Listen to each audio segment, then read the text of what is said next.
സങ്കീർത്തനങ്ങൾ അദ്ധ്യായം 55. ദൈവമേ, എൻ്റെ പ്രാർത്ഥന ശ്രദ്ധിക്കണമേ. എൻ്റെ യാചനയ്ക്ക് മറഞ്ഞിരിക്കരുതേ. എനിക്ക് ചെവി തന്ന് ഉത്തരമരുളണമേ. ശത്രുവിൻ്റെ ആരവ നിമിത്തവും ദുഷ്ടൻ്റെ പീഡനിമിത്തവും ഞാൻ എൻ്റെ സങ്കടത്തിൽ പൊറുതിയില്ലാതെ ഞരങ്ങുന്നു. അവർ എൻ്റെ മേൽ നീതികേട് ചുമത്തുന്നു, കോപത്തോടെ എന്നെ ഉപദ്രവിക്കുന്നു. എൻ്റെ ഹൃദയം എൻ്റെ ഉള്ളിൽ വേദനപ്പെട്ടിരിക്കുന്നു. മരണഭീതിയും എൻ്റെ മേൽ വീണിരിക്കുന്നു. ഭയവും വിറയലും എന്നെ പിടിച്ചിരിക്കുന്നു. പരിഭ്രമം എന്നെ മൂടിയിരിക്കുന്നു. പ്രാവിനുള്ളതുപോലെ എനിക്ക് ചിറകുണ്ടായിരുന്നുവെങ്കിൽ, എന്നാൽ ഞാൻ പറന്നുപോയി വിശ്രമിക്കുമായിരുന്നു എന്ന് ഞാൻ പറഞ്ഞു. അതെ, ഞാൻ ദൂരത്ത് സഞ്ചരിച്ച് മരുഭൂമിയിൽ പാർക്കുമായിരുന്നു. കൊടുങ്കാറ്റിൽ നിന്നും പെരുങ്കാറ്റിൽ നിന്നും ബന്ധപ്പെട്ട് ഞാൻ ഒരു സങ്കേതത്തിലേക്ക് ഓടിപ്പോകുമായിരുന്നു. കർത്താവെ, സംഹരിച്ച് അവരുടെ നാവുകളെ ചീന്തിക്കളയണമേ.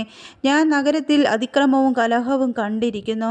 രാവും പകലും അവർ അതിൻ്റെ മതിലുകളിന്മേൽ ചുറ്റി സഞ്ചരിക്കുന്നു. നീതികേടും കഷ്ടവും അതിൻ്റെ അകത്തുണ്ട്. ദുഷ്ടത അതിൻ്റെ നടുവിലുണ്ട്. ചതിവും വഞ്ചനയും അതിൻ്റെ വീഥികളെ വിട്ടുമാറുന്നതുമില്ല. എന്നെ നിന്ദിച്ചത് ഒരു ശത്രുവല്ല. അങ്ങനെയെങ്കിൽ ഞാൻ സഹിക്കുമായിരുന്നു. എൻ്റെ നേരെ വമ്പ് പറഞ്ഞത് എന്നെ പകയ്ക്കുന്നവനല്ല. അങ്ങനെയെങ്കിൽ ഞാൻ മറഞ്ഞുകൊള്ളുമായിരുന്നു. നീയോ എന്നോട് സമനായ മനുഷ്യനും എൻ്റെ സഖിയും എൻ്റെ പ്രാണസ്നേഹിതനുമായിരുന്നു.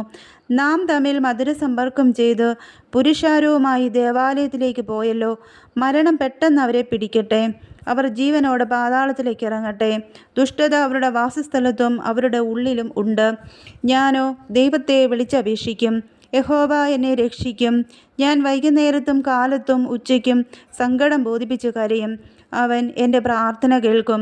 എന്നോട് കയർത്ത് നിന്നവർ അനേകരായിരിക്കെ ആരും എന്നോട് അടുക്കാതെ വണ്ണം അവൻ എൻ്റെ പ്രാണനെ വീണ്ടെടുത്ത് സമാധാനത്തിലാക്കി. ദൈവം കേട്ട് അവർക്ക് ഉത്തരമരുളും.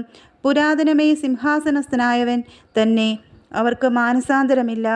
അവർ ദൈവത്തെ ഭയപ്പെടുന്നതുമില്ല. തന്നോട് സമാധാനമായിരിക്കുന്നവരെ കയ്യേറ്റം ചെയ്ത് തൻ്റെ സഖ്യത അവൻ ലംഘിച്ചുമിരിക്കുന്നു.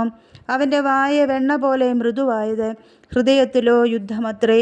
അവൻ്റെ വാക്കുകൾ എണ്ണയേക്കാൾ മയമുള്ളവ, എങ്കിലും അവ ഊരിയ വാളുകളായിരുന്നു. നിന്റെ ഭാരം യഹോവയുടെ മേൽ വച്ചുകൊള്ളുക, അവൻ നിന്നെ പുലർത്തും. നീതിമാൻ കുലുങ്ങിപ്പോകുവാൻ അവൻ ഒരു നാളും സമ്മതിക്കുകയില്ല. ദൈവമേ, നീ അവരെ നാശത്തിൻ്റെ കുഴിയിലേക്ക് ഇറക്കും. രക്തപ്രിയവും വഞ്ചനയുമുള്ളവർ ആയുസ്സിൻ്റെ പകുതിയോളം ജീവിക്കുകയില്ല. ഞാനോ നിന്നിൽ ആശ്രയിക്കും.